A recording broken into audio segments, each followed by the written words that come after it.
तो hello guys, आज हम लोग पढ़ने वाले हैं क्लास 9th मैथ प्रश्नावली 3.1। ठीक है ना।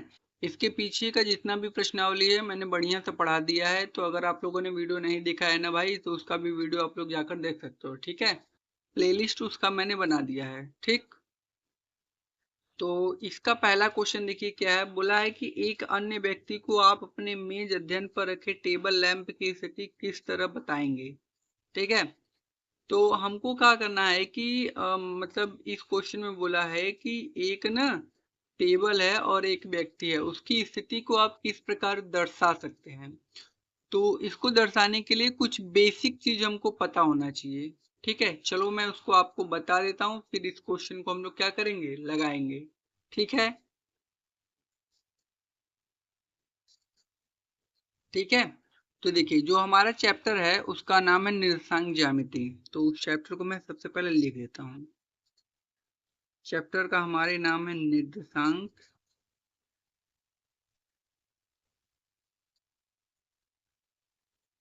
ज्यामिति। ठीक है मेरे भाई, इसी के बारे में हमको पढ़ना है। अब देखो, इसमें ना एक चतुर्थांश होता है, उसके बारे में पढ़ना है। देखिए ये क्या होता है, एक चतुर्थांश ऐसे बना रहता है। ठीक है, ऐसे कुछ इस टाइप का रहता है चतुर्थांश। ठीक है, और ये जो होता है ना, इसको कहते हैं प्रथम चतुर्थांश। ध्यान देना। ठीक है, और इसको कहते हैं ना द्वितीय चतुर्थांश।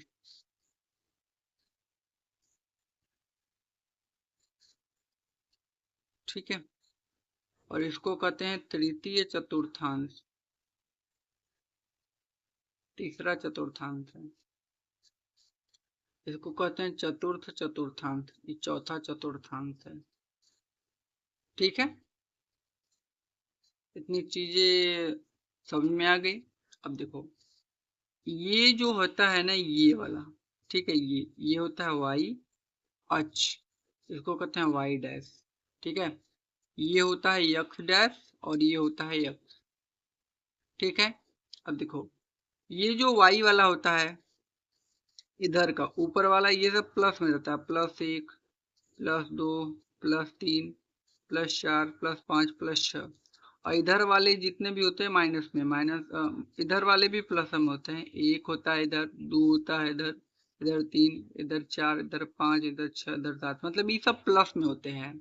ये जो वाई वाला ऊपर है और ये बगल वाला है ना, जो ये सब किस में होते हैं, प्लस में। लेकिन इसके नीचे वाले जो होते हैं माइनस में, -1, -2, -3, -4, -5, -6 ऐसे। और इधर वाला भी -1, -2, -3, -4, -5, ये सब भी क्या होते हैं, माइनस में। मतलब इधर वाले माइनस में होते हैं और इधर वाले क्या हो गए, प्लस में हो गए। इतनी बात क्लियर है। अब जो प्रथम चतुर्थांश होता है ना, उसमें हमारा चिन्ह का बात किया जाए तो प्लस प्लस आता है। क्या आता है, प्लस प्लस। बहुत इंपॉर्टेंट है, ये पूछता बहुत बार है। ठीक है, कैसे पूछता मैं बताऊंगा। तो प्रथम चतुर्थांश में प्लस प्लस आता है, दूसरे चतुर्थांश में आपका माइनस और प्लस आ जाता है। ठीक है, उसके बाद तीसरे चतुर्थांश में प्लस और क्या आ जाता है, सॉरी, माइनस माइनस आता है। तीसरे चतुर्थांश में आपका क्या आता है, दोनों हो जाते हैं माइनस का। और चौथे चतुर्थांश में आपका होता है प्लस और माइनस। ये हो जाता है हम लोगों का। ठीक है, इतनी बातें क्लियर है भाई। हाँ, तो क्लियर है, तो पेन मिल नहीं रहा है, मिल गया। ठीक है, अब देखो, ये जो यहाँ पर देखते हो ना, यहाँ पे एक होता है मूल बिंदु, जिसका निर्देशांक होता है 0,0, मतलब 2 0, जिसको हम लोग कहते हैं ना मूल बिंदु। इसको भी याद कर लेना। यहाँ पे क्या होता है, 0,0, इसको कहते हैं मूल बिंदु। ठीक, इतनी बातें क्लियर है। अब इसमें ना दो टे अक्ष होते हैं। एक है देखो, एक होता है एक्स अक्ष और दूसरा होता है वाई अक्ष। ठीक है, एक्स अक्ष को कहते हैं भुज और वाई अक्ष को कहते हैं कोटि। ठीक, सबसे पहले एक्स अक्ष का वैल्यू लिखा था, फिर वाई अक्ष का। अभी देखो कैसे, मान लो कोई बिंदु हमको निकालना है, जैसे ऐसे ले लो ना। अभी तुमको ये बिंदु पता करना है कि यहाँ पर कौन सा बिंदु है, ये कौन सा बिंदु है। तो तुम क्या करोगे, इधर लिखोगे 1, इधर 2, इधर 3, इधर 4, इधर 5, इधर 1, इधर 2, इधर 3, इधर 4 ना। अब देखो इसको मिलाओ, ये वाई अक्ष पर इसको ऐसे मिला दो और एक्स अक्ष पर ऐसे मिला दो। तो देखो ई एक्स अक्ष ई वाई पर है ना, ई वाई है, ई वाई डैश है, ई का है, एक्स डैश है, ई का है, एक्स है। देखो ई का है आपका, एक्स अक्ष पर 3 है और वाई अक्ष पर कितना है, 3 है। तो इसका जो निर्देशांक होगा 3,3 होगा। ये 3,3 में पहले एक्स अक्ष का मान लिखना है, फिर वाई अक्ष का। इतनी बातें क्लियर है ना भाई। तो हमेशा पहले एक्स अक्ष का मान लिखना है, फिर वाई अक्ष का। ठीक है, कौन दिक्कत। अब अपने क्वेश्चन पर आ जाते हैं। देखिए क्वेश्चन क्या बोला है, निम्नलिखित प्रश्नों में से प्रत्येक प्रश्न, सॉरी ये तो 3.2 है यार, हमको 3.1 पढ़ना है ना यार, क्या कर रहे हैं भाई। ये देखो बोला है कि एक अन्य व्यक्ति को आप अपने अध्ययन मेज पर रखे टेबल लैंप की स्थिति किस तरह बताएंगे। ठीक है, तो करना कुछ नहीं है, एक आपको टेबल लैंप बना लेना है। जैसे मान लो ये आपका टेबल है ना, और ठीक है यहाँ पर लैंप है, तो इसकी स्थिति हमको क्या करनी बतानी है। तो थोड़ा सा ऐसे जान लो, देखो ये चतुर्थांश के टाइप का ऐसे बना लो। ठीक है, ऐसे ना। अब ये क्या होता है, मूल बिंदु 0,0, तो इधर क्या रहेगा, इधर सब प्लस में रहेगा वैल्यू, 1, 2, 3, 4, 5, 6 ऐसे लिख देना। इधर 1 लिख देना, इधर 2 लिख देना, इधर 3 लिख देना, इधर 4 लिख देना, इधर 5, इधर 6। और ध्यान देना मेरे भाई, इसका आंसर अलग अलग आता है। ठीक है, कोई अगर यहाँ रख देगा तो अलग आंसर आएगा, कोई अपने टेबल लैंप की स्थिति इधर मान लेगा तो उसका आंसर अलग आएगा। ठीक है, तो घबराना मत। देखो एक्स अक्ष पर सबसे पहले हमको ई का है, ये हमारा वाई है, ई वाई डैश है, ई का है एक्स डैश है, ई का है एक्स अक्ष है। तो हमारा ई जो है, ई एक्स अक्ष पर कितना गया है, इसको मिला दो यार सीधे सीधे। और देखो बीच में मिला तो बीच में मत मिलाना, बीच में इधर ऐसे रहने देना, ऐसे 4 इधर बना देना। तो ये 4 पे एक्स अक्ष पर है, और इसको थोड़ा सा इधर ले लेते हैं ना ऊपर, कोनो दिक्कत नहीं है ना। तो इसको थोड़ा इधर, ये ठीक है। और वाई अक्ष पर कितना है, 5 पर है। एक्स अक्ष पर 4 है और वाई पर कितना है, 5 है। मतलब जो हमारा स्थिति होगी टेबल लैंप की ना, तो लिखेंगे टेबल। तो ये हमारा निर्देशांक जो हो जाएगा ना, 4,5। सबसे पहले एक्स अक्ष का मान लिखोगे, फिर वाई अक्ष का। तो लिखोगे टेबल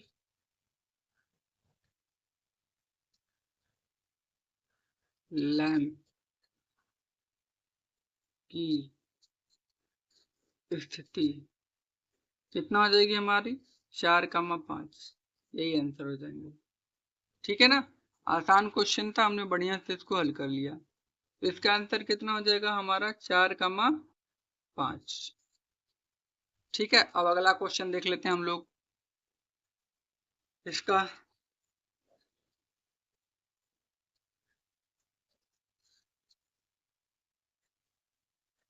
देखो अगला क्वेश्चन क्या है, बोला है कि एक नगर में दो मुख्य सड़कें हैं जो नगर के केंद्र पर मिलती हैं। ये दो सड़कें उत्तर और दक्षिण की दिशा में, पूरब और पश्चिम की दिशा में है। मतलब दो ठी सड़क है, वो केंद्र पर मिलती है। मतलब किस प्रकार है पता है ना, मैं बता दूं कैसे है। चलो बता दूंगा, सबसे पहले पढ़ लेते हैं हम। तो वो किस किस तरफ है, वो सड़कें हैं उत्तर उत्तर दक्षिण की दिशा और पूरब पश्चिम की दिशा में। मतलब उत्तर से दक्षिण, फिर पूरब से पश्चिम, एक ऐसे है फिर एक ऐसे है, मतलब ठीक है। नगर की अन्य सभी सड़कें इन मुख्य सड़कों के समांतर परस्पर 200 मीटर की दूरी पर है। मतलब और जो सड़कें हैं ना, 200 मीटर की दूरी पर है। प्रत्येक दिशा में लगभग 5 सड़कें हैं, मतलब हर दिशा में कितनी सड़कें हैं? 5 सड़कें। और 1 सेंटीमीटर 200 मीटर का पैमाना लेकर अपनी नोटबुक में नगर का एक मॉडल बनाइए। सड़कों को एकल रेखाओं से निरूपित कीजिए। मतलब सड़कों जो है उनको हमको एक रेखाओं से निरूपित करना है। ठीक है, आगे देखिए क्या बोला है। आपका क्वेश्चन आगे है कि अपने मॉडल में एक दूसरे को काटते हुए अनेक क्रॉस स्ट्रीटें हो सकती हैं। क्रॉस स्ट्रीट का मतलब चौराहे होती हैं। सही बात है, अब मैं दिखाऊंगा कि कितने चौराहे हैं। एक विशेष क्रॉस स्ट्रीट को दो सड़कों से बनी है जिनमें मैं समझाता हूँ ये क्या बोला है, थोड़ा सा आगे आ जाता हूँ। चलो अच्छा पढ़ लेता हूँ। जिनमें से एक उत्तर दक्षिण की दिशा में जाती है, दूसरी पूर्व पश्चिम की दिशा में जाती है।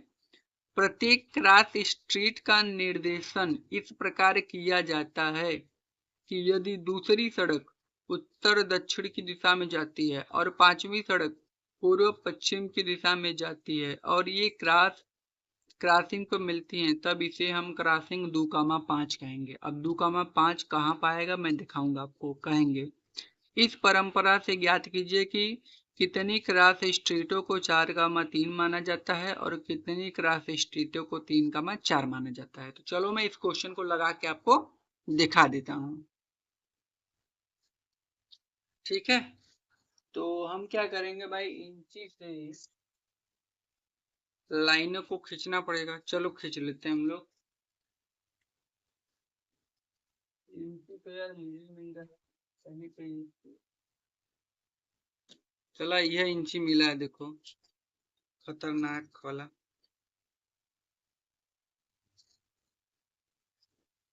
इसी से बनाएंगे हम लोग, ठीक है।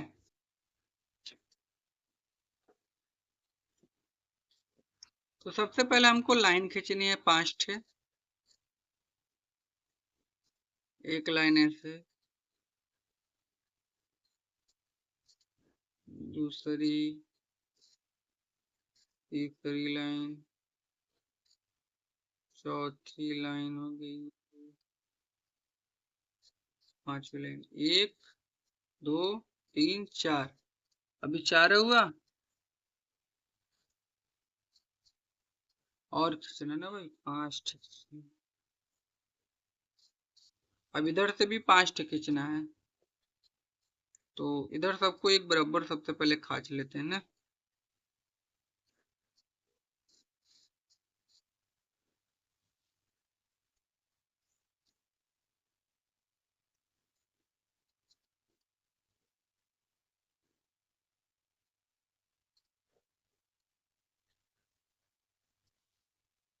ठीक है, इसको भी एक बना देता हूँ। देखो ये एक लाइन हो गई, ठीक है। ऐसे खींच लेते हैं। अच्छा माथा पच्ची कर रहा हूँ कब से, क्या बताऊं मैं। मेरे पास एक ये 2 हो गया, एक 3 हो गया, एक 4 हो गया, और ये कितना हो गया, 5 हो गया। ठीक है, हो गया। अब इसको नाम दे दो। देखो नाम कैसे दोगे, ये तो हमारा मूल बिंदु रहेगा 0,0। इसको कौन सा सड़क का नाम देते हैं, इसको नाम मैं दे देता हूँ 1, इसको 2, फिर 3, ये 4 और ये 5। इसको भी 1, इसको भी 2, इसको 3, इसको 4 और इसको 5। ठीक है, हमसे क्या बोला था, हमसे क्वेश्चन में बोला था कि तब इसे हम क्रॉस स्ट्रीट 2,5 कहेंगे। सबसे पहले जो 2,5 था उसको देख लो कहाँ पर है। 2,5 देखो x अक्ष पर है, तो सबसे पहले यहाँ जाओ, x अक्ष पर 2 और y अक्ष पर 5। देखो यहाँ पर, तो ये कौन सा हमारा बिंदु है, 2,5। इसको हम 2,5 बोलेंगे। आगे बोला है क्वेश्चन नंबर 1 है हमारा, बोला है कितने क्रॉस स्ट्रीटों को 4,3 माना जाता है। क्वेश्चन नंबर 1 को हल करेंगे। 4,3, देखो x अक्ष पर 4 जाना है, ये x अक्ष है, और y अक्ष पर 3 है, ये है ना। देखो यहाँ पर आकर मिल जाएंगे। x अक्ष पर 4 मतलब यहाँ से जाओगे, और y अक्ष पर 3 मतलब यहाँ से जाओगे, तो ये कितना है, 4,3। ये कैट है, एक है ना, तो लिखोगे एक क्रॉस स्ट्रीटों को 4,3 माना जाता है। तो यहाँ पर क्वेश्चन नंबर जो 1 का आंसर होगा, लिखोगे केवल एक क्रॉस स्ट्रीटों को 4,3 माना जाता है।